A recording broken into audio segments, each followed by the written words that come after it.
Converso com o professor Rodrigo Leitão. Você querendo conversar com o Juca Entrevista, está aí o endereço www.espn.com.br/Juca Entrevista. Querendo ver a programação dos canais ESPN com qualidade digital de imagem, está aí o endereço www.espn.com.br/360. Querendo frequentar um ambiente inteligente e inovador sobre esporte, sobre futebol no Brasil e de qualquer lugar do mundo, felizmente, você pode entrar nesse endereço aí, www.universidadedofutebol.com.br, e você descobrirá pessoas como o Rodrigo Leitão escrevendo lá. E você quiser falar com o Rodrigo, também você pode, porque quem é aberto para o mundo é aberto rigorosamente para o mundo. O endereço é esse aí, rodrigo@universidadedofutebol.com.br.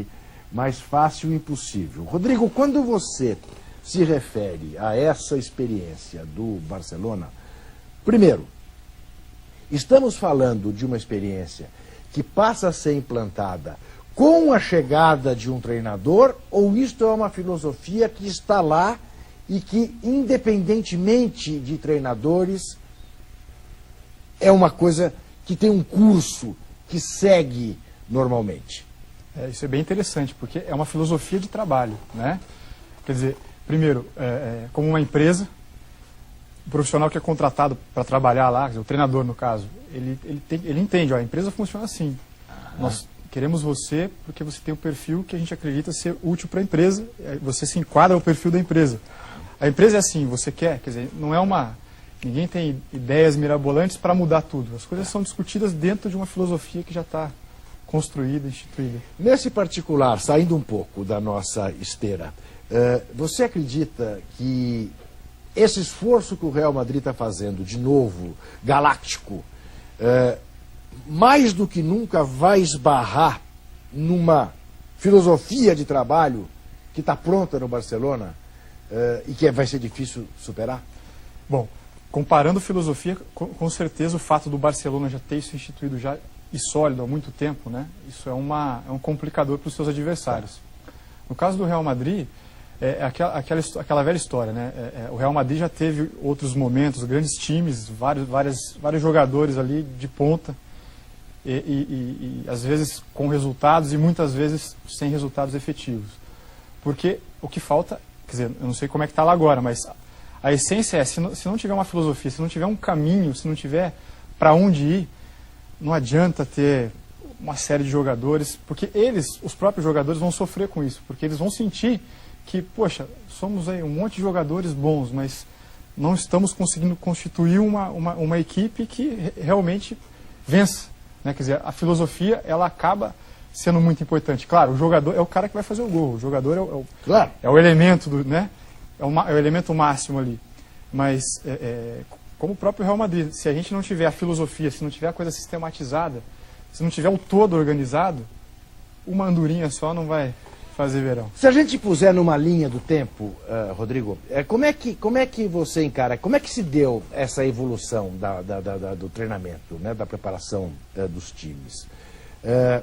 Porque eu me lembro que já foi tratado assim com um grande passo o momento em que se começou a distinguir o treinamento do zagueiro, do treinamento do atacante, claro, do treinamento do goleiro, que é razoavelmente recente, né? Se a gente pensar na história do futebol, a coisa do preparador de goleiros e tudo mais. O que você está me dizendo que o Barcelona está fazendo é um passo além disso. Quer dizer, não é o tratamento específico do zagueiro ou do atacante, é o tratamento específico para situações de jogo. Seja você atacante, seja você zagueiro, é isso mesmo? Exatamente isso. E aí a equipe de trabalho, ela não é mais o treinador, quer dizer, tem o treinador, tem o preparador de goleiro, tem o preparador físico, mas na verdade são pessoas que trabalham uma como auxiliares umas das outras. Quer dizer, o treinador é o cara que gerencia, mas ele participa dos outros trabalhos que, em tese, poxa, mas isso aí...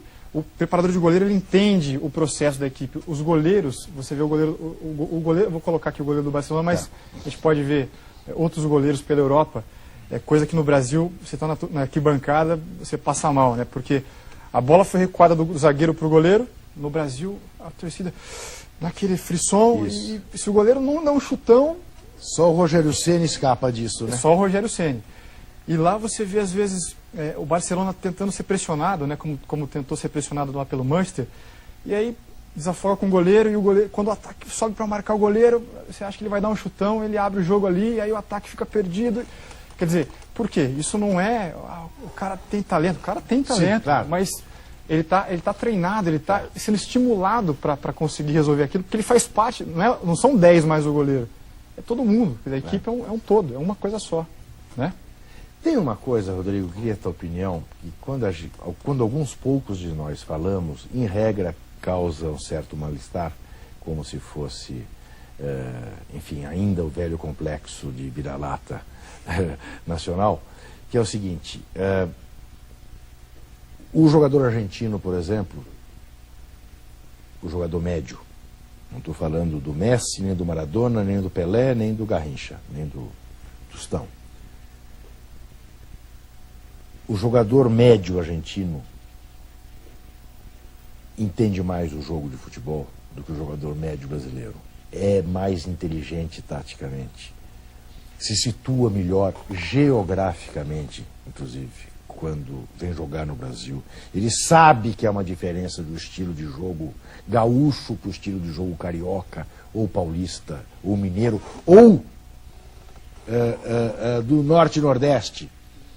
Significa dizer, quando o Boca Juniors perde do Remo na Bombonera e aparentemente está desgraçado, ele sabe perfeitamente que ele pode chegar em Belém e golear o Remo, como acabou fazendo. Isso de fato existe, quer dizer, você sente isso. Há uma diferença intelectual no sentido da formação do jogador argentino para o jogador brasileiro?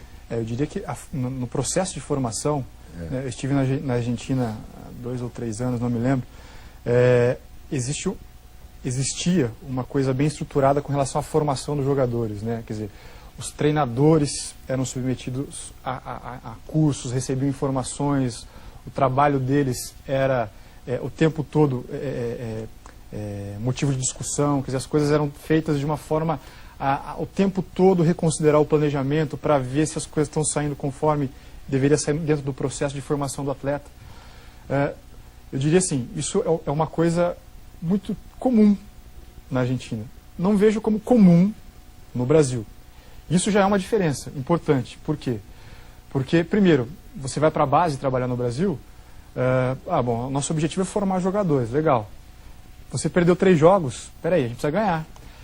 Tá, claro, formar jogadores não estou desvinculando uma coisa da outra, faz parte do processo de formação vencer. Quer dizer, ninguém vai preparar ninguém para ficar lá perdendo, não é isso que eu estou falando. Mas a questão é, se não se tem claro aonde se quer chegar, as coisas não funcionam. E aí eu tenho a impressão que lá as coisas se encaminhavam desse jeito. Não, me parece que algumas mudanças aconteceram no último ano, não sei exatamente. Mas, por exemplo, no Barcelona, né, na exposição do preparador físico, ele mostrando as questões de formação, eles estão muito preocupados com isso. Quer dizer, não precisa ganhar, você vai ganhar também, mas o importante aqui é passar por esse processo, E aí, eu não diria que o jogador argentino é mais inteligente do que o jogador brasileiro, não. Eu diria que ele é mais estimulado, até certo ponto, né, esse jogador mediano que você disse, a enfrentar melhor as circunstâncias do jogo. E não porque é argentino, é porque o processo está levando a isso. Tá. Mas quer dizer, isso tem a ver com a estrutura educacional de um país, independentemente da formação esportiva. Estou dizendo da formação intelectual da escola. Se responde no próximo bloco. Até já.